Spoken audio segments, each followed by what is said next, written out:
สบายดีสบายดีทุกท่านเนาะห่างกันไปหลายมือเติบเนาะจากงานอัศพรเนาะวันที่สี่สิงหาโอ้ยมวนหลายพี่น้องเนาะอ่ามื้อนี้ที่ว่ากงกับวันที่29เนาะเดือน10ปี2019เนาะเราจะมาต่อเกี่ยวกับเรื่องการใช้ไฟฟ้าเนาะเรื่องการใช้ไฟฟ้าในบ้านอยู่ในเฮือนเฮาแบบปกติเฮาใส่ทั่วไปเนาะอ่าให้มันมีประสิทธิภาพหรือว่าเฮานำระบบไฟในบ้านเฮาไปใส่กระวงดนตรีขนาดน้อยขนาดกลางหรือว่าขนาดใหญ่สำหนึ่งก็ยังพอไปได้เนาะแต่ว่าที่เฮาเว้าผ่านมามันเกี่ยวกับการดึงสายไฟทั้ง3เฮือนเนาะแล้วก็ไฟคนละเฟสใน3เฮือนน่ะต้องไฟเป็นไฟคนละเฟสเนาะเพื่อที่จะนำไปใส่เกี่ยวกับวงดนตรีเนาะขนาดสำน้อยสำกลางเนาะแสดงเมื่อนั้นเขาฮอดเรื่องไพ่3 เฟสแล้วก็อยู่ในอ่าเรือน3 หลังเนาะดึงมาหลังละเฟสหลังละเฟสแล้วเขามาต่อเลยเนาะว่าเขามาแล้วดึงมาจากเรือนแล้วต้องเป็นสายใหญ่อย่าลืมเด้อสายใหญ่เด้อเบอร์2.5หรือว่าเบอร์10เนาะแล้วก็อืมดึงมาแล้วต้องมาเข่าหม้อหยกหรือว่าหม้อดึงไฟนั่นเองเนาะแล้วก็นำไปใส่นำไปใส่คือยกตัวอย่างว่าเฟส1เขาจะไปใส่กับไฟฟ้าเนาะใส่กับไฟฟ้าก็ได้เนาะแล้วก็อีกเฟส 1ไฟฟ้าไฟใต้ดอกไฟเฟส 1เนาะเอาอย่างนั้นซะ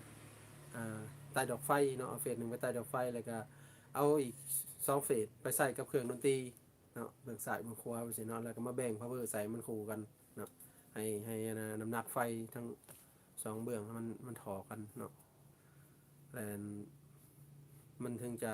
ใส่สบายเนาะและถือว่าโตที่เขาเว้ามามื้อนั้นนะมาต่อเนื่องกับมื้อนี้เนาะอันนี้มันเขาหลายคนก็คงสิเข้าใจแล้วคนก็บ่เข้าใจเนาะถ้าบ่เข้าใจก็รบกวนโทรมาตรงเลยก็ได้เนาะอันไผบ่เข้าใจเนาะ999666691เฮาสิแนะนำให้วิธีใช้ไฟบ้านให้เป็นประโยชน์เนาะและมีวิธีอีกที่2อีกเนาะอันนี้เป็นวิธีที่แบบประหยัดที่สุดเนาะแบบประหยัดที่สุดว่าง่ายๆซะคันสมมุติว่าเฮาสิไปลงวงดนตรีว่าซี่กันเนาะยกตัวอย่างว่าไปลงบ้านอันหนึงเขาก็ต้องยุ่งยากในการอ่าหาไปแลนเอกสารต้องเลยจำเงินค่ากองเตอร์เนาะต้องเลยเสียจ่ายเงินค่ากระแสคือเก่าเนาะแต่เขาจะมีวิธีมาแนะนำให้อ่าทุกท่านที่นะเฮ็ดวงดนตรีเนาะเพราะว่าเฮาที่เฮามาแนะนำก็คือเฮานั่นน่ะใส่ประสบการณ์ที่เขาเคยเห็นวงดนตรีมาเป็น20 ปีเนาะมาแนะนำสู่กันฟังเนาะบางคนก็รู้จักแล้วก็แฮงดีเนาะที่ว่าซอยแชร์ประสบการณ์ให้กันเนาะมันจะได้ประหยัดค่าใช้จ่ายอย่างต่างๆเพราะว่าเขาเห็นวงดนตรีนี่ค่าใช้จ่ายมันก็หลายอยู่แล้วเนาะนับแต่ค่าขนส่งค่าอย่างต่างๆค่าคนงานค่าอย่างก็ต้องใส่คนหลายมันง่ายซะเนาะคือแบบวงข่อยนี่ก็ต้องใส่ประมาณ40-50คนเนาะมันก็เอ่อบอกง่ายๆจะค่าใช้จ่ายเนี่ยเขาลดรายตัวได้แห่งดีเนาะแล้วถ้าจะมาเว่าสุพังว่าเขาสิไปได้สิประหยัดค่าใช้จ่ายสิบริเสียเงินค่าจำกองเตอร์เนาะลังเถื่อก็เขาจ่ายเงินไปจำกองเตอร์แล้วจ่ายค่าแรงงานแล้วลังเถื่อก็คือพนักงานไฟฟ้าเขาก็มันมีหลายบ่อนบ่แม่นสิมีแต่บ่อนเฮาคนเดียวและเฮ็ดให้การล่าช้าในการอยากส้มใส่ไฟเฮานี่มันช้าลงอีกว่าง่ายๆจ้ะ คือสมมติว่านัดกันแล้วตอนเที่ยงเด้อพนักงานมันยังค้าไปบอนอื่นอยู่เนาะ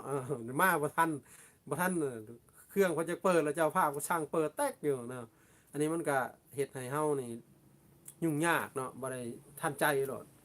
แล้วเฮาจึงมาเว้าสู่กันฟังว่าเฮาสิเกียมแบบใดประหยัดสุดขีดว่าง่ายๆซะเนาะบ่ได้เสีย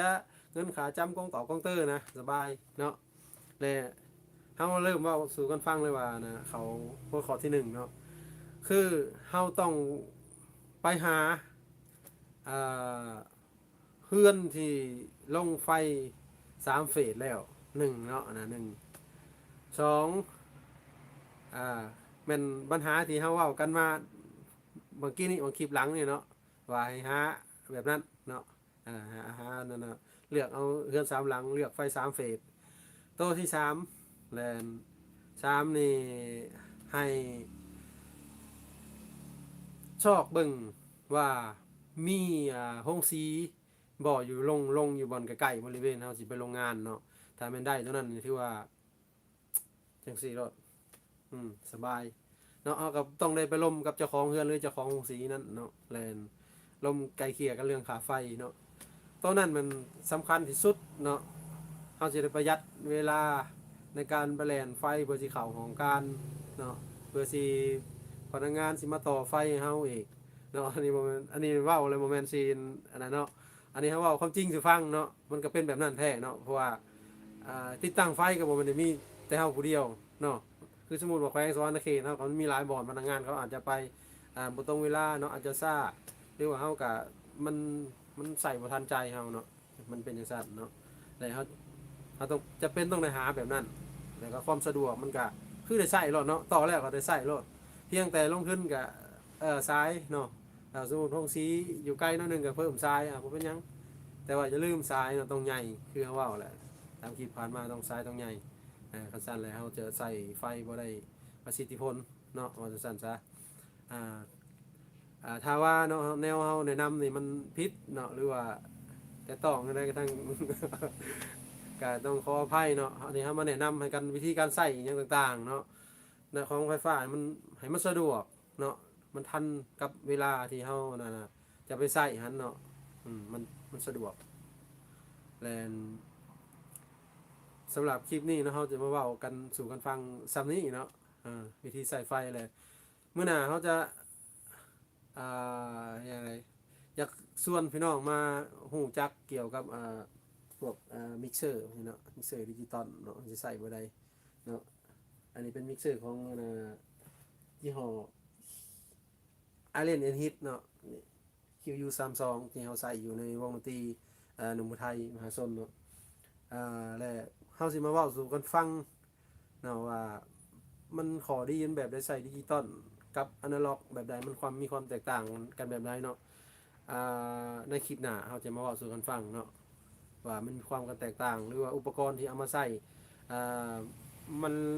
หลายถ้าบอกของอนาล็อกเนาะมันจังมาสมเทียบกับดิจิตอลได้เนาะคือว่าคลิปหน้าเนาะสำหรับคลิปนี้ขอจบเพียงเท่านี้ก่อนเนาะขอให้ทุกท่าน